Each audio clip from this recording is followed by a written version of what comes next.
자, 최근에 가상화폐가 다시 꿈틀대고 있다라는 이야기가 나오고 있습니다. 그 내용을 봤더니 이 거래소, 대형 거래소 중에 하나죠. 빗썸의 가입자가 꾸준히 늘고 있고 올 7월에는 신규 가입자가 2배가 넘게 늘었다고 합니다. 그리고 가격도 3월달에 1비트코인이 4,000달러였는데 현재는 12,000달러를 넘었다고 하니까 수익률이 100%가 넘은 거죠.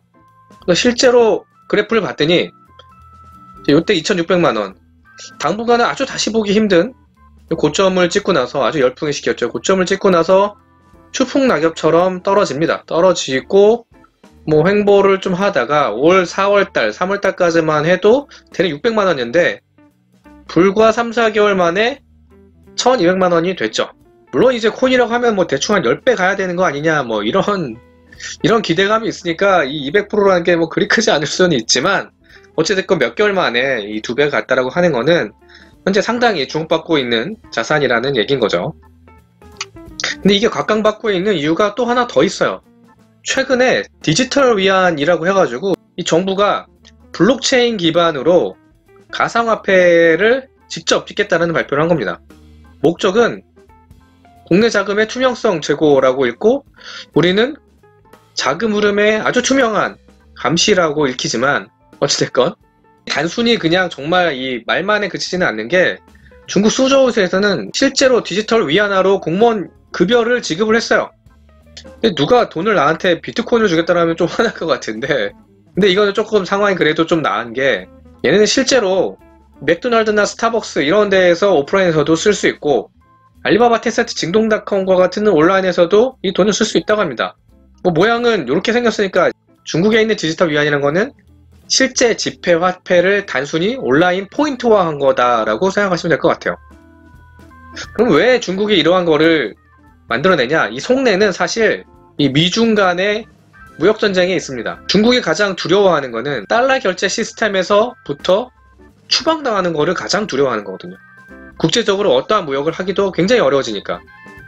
그런데 이 디지털 위안을 만들게 되면 달러 국제 결제 시스템, 회사에서 국제 결제를 해보신 분은 알 거예요. 스위프트 코드를 받아서 하는 이 달러 국제 결제 시스템을 통하지 않고 직접 상대방한테 자금을 쏠 수 있다는 거죠. 직접 위안을 주고 위안을 받으니까 굳이 뭐 이게 활성화될수록 달러가 두려울 일이 없는 거죠.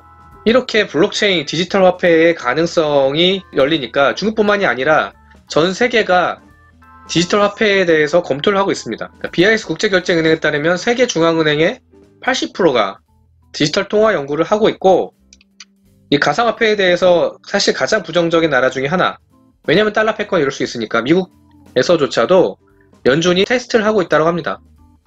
아마 사실 내부적으로 이미 테스트를 마쳤을 거예요. 미국뿐만이 아니죠. 우리나라도 하고 있습니다. 우리나라는 코인 하시는 분은 좀 알 거예요. 스테이블 코인이라고 하는 형태로 연구를 하고 있고 우리가 알고 있는 가장 유명한 디지털 화폐에 가까웠던 거는 페이스북의 리브라죠. 페이스북에서 전 세계의 단일 디지털 화폐인 리브라를 만들겠다라고 작년인가요? 발표를 했었죠. 그러다가 이제 각국 중앙은행으로부터 아주 강력한 반발에 부딪히면서 사실상 포기했습니다. 포기를 했다고 하는 게 뭐 리브라를 발행하지 않겠다라는 건 의미는 아니고 단일 디지털 화폐를 포기를 하고 그냥 각국 화폐에 원화 리브라, 뭐 위안화 리브라, 달러 리브라 이러한 각국 화폐에 연동된 디지털 화폐를 만들겠다라는 식으로 좀 전략을 수정을 했죠. 그렇지만 여기서 좀 중요하게 봐야 될 거는 IT 긱들의 그냥 단순한 취미 활동에 시작되었던 비트코인이 이 투자 자산으로서의 열풍, 투기 열풍의 시기를 지나서 이제는 양성화, 제도화의 길로 들어섰다는 거예요. 사실 제일 관심 있는 건 투자 자산으로서 그럼 비트코인이 과연 어떠한 의미가 있냐는 건데 비트코인은 투자 자산으로서 안전자산으로 현재 인정받고 있습니다. 비트코인은 특히 올해 들어서 금과 동조화 현상이 강해지면서 디지털 금이라는 칭호를 받고 있는데 JP모건의 분석에 의하면 이 밀레니얼들은 대체 투자로 금보다는 오히려 비트코인을 선호하고 있다고 해요. 이런 금과의 동조화 현상은 8월 초에 아주 역대 최고 수준으로 올랐고요. 그래서 실제로 제가 한번 그래프를 그려서 봤습니다. 이게 작년부터 올해까지의 금 가격이고 이게 비트코인의 가격입니다. 이거의 두 개의 그래프를 살짝 겹쳐놨더니 이런 모양이 됐습니다. 여기서 중요한 거는 폭을 보시면 안 돼요. 폭은 스케일이 다르기 때문에 비교하는 게 크게 의미가 없고 방향성을 보시는 게 좋습니다.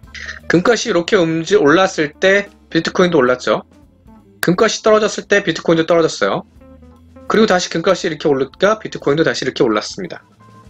즉 실제로 금과 비트코인은 같은 방향으로 움직이고 있다는 얘기예요. 최근에 비트코인 가격이 떨어졌는데 이게 너무 금과 같은 모습으로 움직여서 금이 떨어지면서 이제 떨어진 게 아니냐 뭐 이러한 얘기도 나올 만큼 금과 동조화 현상이 아주 강해졌다 이렇게 볼 수 있고, 그렇기 때문에 혹자는 이제 이게 더 이상 안전자산이 아니다 라고 하는 이야기도 있는데 사실 이거는 좀 옳지는 않은 것 같아요. 왜냐면 안전자산이라고 하는 거는 변동성이 없는 자산을 의미하는 게 아니에요. 안전자산은 채무불이행이 위험 없는 자산, 즉 주식처럼 회사가 부도나면 종이 조각이 되는 이런 자산이 아니고, 금이라는 거는 뭐 누군가 망하든 이런 건 상관없이 금 본연의 가치가 있는 거잖아요. 이런 거를 안전자산이라고 하는 건데 비트코인은 그러한 금과 같은 의미의 안전자산에는 부합을 하는 거죠. 그리고 실제로 그 주식과 반대로 움직이는 금도 요즘에는 주식과 같이 움직이고 있습니다. 나스닥이 오르면 금값이 오르고요.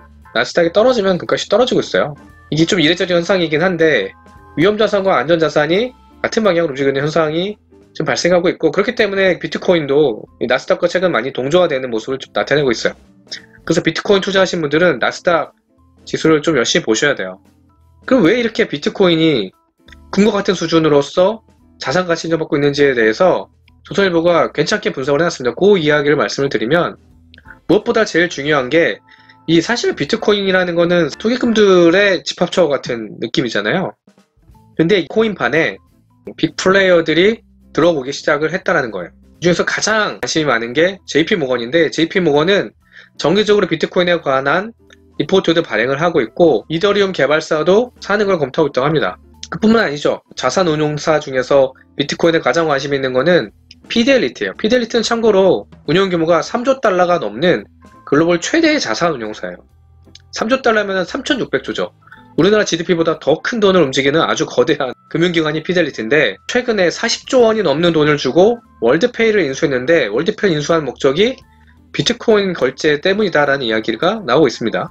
좀 더 나아가서 아예 피델리티는 비트코인 인덱스 펀드를 만들겠다라고 밝혔어요. 이거는 단순히 보도가 아니고 SEC, 우리나라 치면 금감원에 제출한 자기들의 신고서에 이 내용을 넣었던 거거든요. 그러니까 실제로 이러한 거를 진지하게 검토를 하고 있다라는 얘기인 거죠. 물론 이제 여기서 중요한 거는 얘네들이 조성하는 펀드의 규모가 과연 얼마나 될지, 언제 이 펀드를 만들지가 중요하겠지만 뭐 요거에 대해서는 정확히 아직 발표하지는 않았습니다. 근데 조만간에 이 펀드가 조성되지 않을까, 뭐 이러한 예상을 조심스럽게 좀 해볼 수 있을 것 같습니다. 기존에 만들어지는 펀드로 제일 유명한 데는 그레이스케일이라고 하는 자산운용사예요. 얘네들이 운영하는 이 비트코인 펀드의 규모가 대략 한 5조 정도가 되는데, 여기서 고무적인 거는 올 2분기에 9억 달러, 1조 넘는 돈이 이 펀드에 몰려들었습니다. 최근 들어서 비트코인에 대한 시장의 관심이 뜨겁다라는 얘기죠. 뿐만 아니고 뭐 튜더 인베스트먼트의 창업자라고 하는 폴 튜더 아저씨도 자기 자산의 2%를 비트코인으로 채웠다고 합니다. 이 참고로 튜더 인베스트먼트는 헤지펀드인데요. 운용 자산 규모가 약 38억 불, 우리로 치면 한 4.5조 정도 되는 아주 거대하지는 않지만 그래도 나름 규모가 있는 헤지펀드고요. 이 아저씨는 5월에 한 700만 원일 때 투자를 해가지고 지금 한 1200만 원 됐으니까 소위 말하는 투자 대박이 났습니다. 내가 제일 후회하는 것 중에 하나가 왜 그때 더 많이 비트코인 사지 않았을까, 뭐 이러한 트위터를 올리기도 하는 만큼 아무튼 비트코인에 굉장히 관심을 많이 갖고 있어요. 왜 샀을까에 대해 제아씨의 이야기는 화폐 가치 하락에 따라서 비트코인 가격은 장기적으로 상승할 거다, 뭐 이러한 전망하에서 이걸 투자한 거죠. 그리고 조선일보로 다시 돌아와서 안전자산에 대한 갈증, 이거는 앞에서 다룬 내용이니까 넘어가도록 하겠습니다. 그리고 세 번째는 또 이게 또 중요한 포인트인데, 이제는 이 가상화폐라는 게 제도권의 영역으로 넘어오고 있다는 얘기입니다. 이 미국에서도 은행이 가상화폐의 수탁수 가상화폐를 맡겨주는 서비스를 허가를 했고, 각국 나라에서도 특히 일본 같은 경우에 가상화폐에 대해서 가장 적극적인데 가상화폐를 인정을 하고 그거를 제도화로 품었죠. 우리나라도 마찬가지죠. 우리나라는 내년 3월부터 시행되는 특근법이라고 하는 특정 금융정보의 보고 이용에 관한 법률 특근법을 통해서 정부의 관리 하에서 가상화폐를 인정하겠다라는 제스처를 시장에 보여주고 있습니다. 근데 이게 왜 중요하냐고 하면, 왜 이 양성화 제도화가 중요하냐고 하면은 이 코인에 대해서 갖고 있는 부정적인 인식이 사기꾼들이 너무 많다라는 거잖아요. 예전에 ICO라고 우리 치면 주식으로 치면 IPO 같은 ICO라는 거를 하면서 그냥 백서라고 종이 조각 하나 이렇게 발표를 하고 투자자를 모으고 프로젝트를 다 폐기하면서 투자자들이 다 돈을 내리고 이런 일들이 비일비재했던 게 코인판이었거든요. 최근에는 디파이라고 하는데 코인을 예금으로 맡기고 이거에 대한 대출을 하는 일종의 금융 서비스를 또 제공하면서 코인 가격이 급등 급락을 하고 또 여기서 투자자들의 손실 생기고 뭐 아무튼 이런 식의 아직은 조금 안정화되지 않은, 아직은 좀 신뢰가 안 가는 이런 현상들이 나타나고 있는데, 이러한 거를 정부가 직접 이제는 관리 감독을 하겠다는 겁니다. 거래소에 대해서 코인에 대한 적정한 관리 의무를 부여하는 게 이번 특급법의 목적입니다. 입출금 계좌를 만들 때 실명 인증을 해가지고 검은 자금이 이 암호화폐로 흘려드는 것을 막고, 정보보호, 개인정보 이런 거 유출되면 안 되니까요. 이런 거에 대해서 관리를 철저하게 하고, 그리고 무엇보다 만약 이 거래소의 대표나 임직원이 범죄 경력이 있으면 허가를 주지 않겠다, 이런 거죠. 이 과정에서 아마 상당수의 거래소들이 퇴출될 수 있을 것 같아요. 현재 실명 확인 계좌를 보유한 거래소는 업비트, 빗썸, 코인원, 코빗 4개, 대형 4개 업체만 이러한 절차를 하고 있는 거고, 시세 조작이나 거래량, 투자자 기만 이런 행위로 유죄가 확정된 거래소 같은 경우는 허가를 거부할 수 있다라는 내용입니다. 근데 이게 조금 문제가 되는 게, 우리나라 최대 거래소인 업비트나 코인빗 이런 데들이 자전거래 때문에, 이 자전거 일종의 사실 시세 조작이잖아요. 이걸로 검찰 조사를 받고 있고 현재 법정에서 재판을 받고 있어요. 만약 이것들이 유죄로 밝혀지면 정부 입장에서 수리를 거절할 수 있는 가능성이 있다는 얘기죠. 그러면은 코인판에 아주 상당히 좀 부정적인 영향을 미칠 수 있을 것 같다는 우려가 좀 들기는 합니다. 현재로서는 정부의 규제 리스크가 상당히 좀 있는 상태다라고 알고 계시면 좋을 것 같습니다. 코인에 들어와서 이 전체 비트코인을 포함한 전체 코인의 시가총액은 대충 얼마 정도 될까요? 우리나라 돈으로 대략 310조 원 정도 됩니다. 이게 전체 마켓캡의 그래프인데, 비트코인이 열풍이던 요때의 피크를 지나서 여기 구간에서 박스권, 코스피처럼 박스권을 유지하고 있죠. 이번 우리가 동학개미라고 했듯이 개인들이 주식 투자에 줄어들면서 우리가 2300 가고 이랬던 것처럼 코인에도 그러한 신규 투자자들이 있어야 되는데, 각국의 규제나 부정적 인식 때문에 신규 투자자가 유입이 되고 있지 않다는 얘기입니다.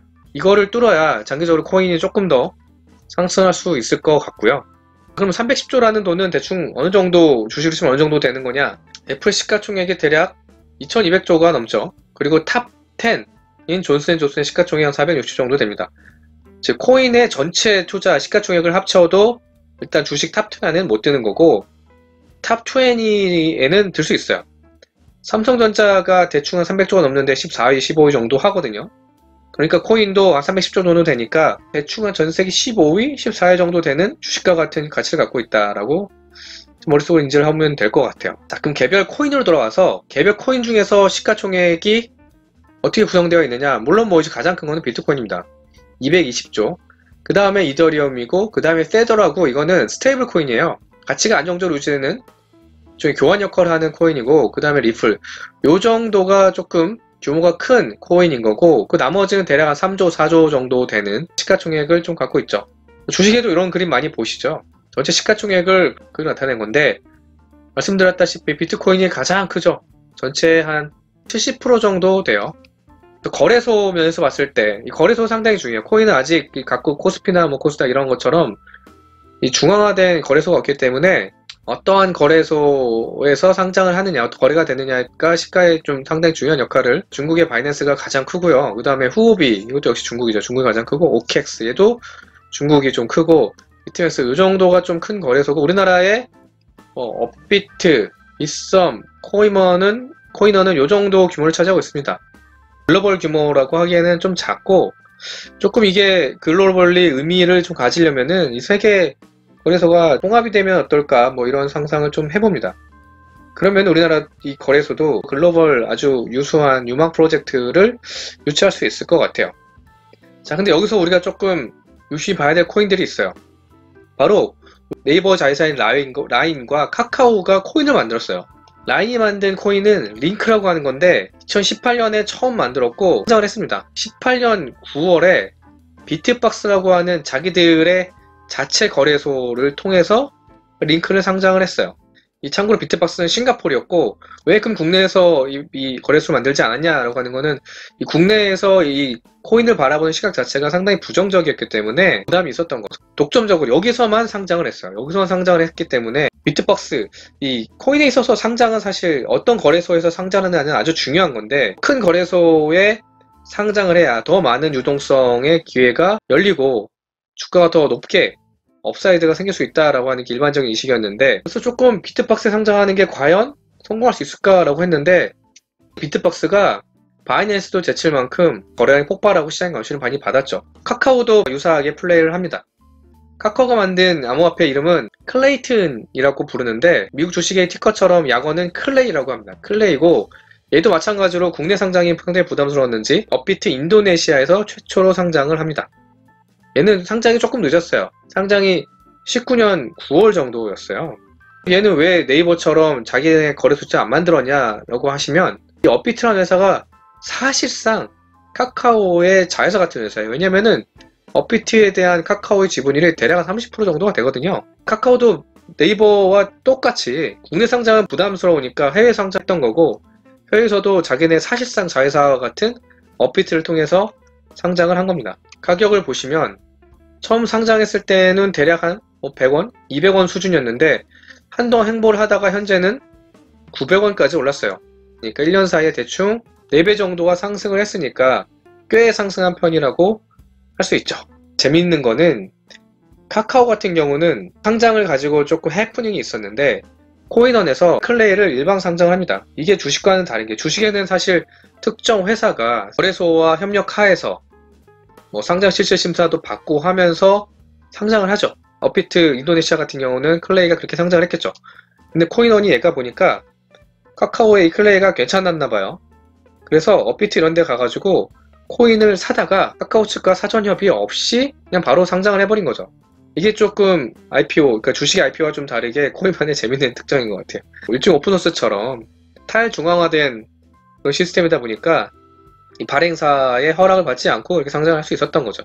그리고 마찬가지로 아까 비트박스가 한때 세계 2위 거래소가 된 것처럼, 그리고 코인원은 이걸로 진짜 재미를 많이 본 게, 코인원 같은 경우는 클레이를 투자자가 거래를 할 때마다 살 때 0.1%, 팔 때 0.1%, 토탈 사고 팔 때 0.2%의 수수료를 부과하고 있습니다. 이거 수수 체계를 바꿔가지고 이제는 살 때 0.2%, 팔 때 0.2%, 그래서 토탈 0.4%의 수수료를 부과하고 있어요. 이건 정말 사실, 와, 이건 뭐 거의 봉이 김선달, 이거 말도 안 되는 수수료를 받고 있는데, 그래서 아마 유저들의 반발이 상당히 큰 걸로 알고 있습니다.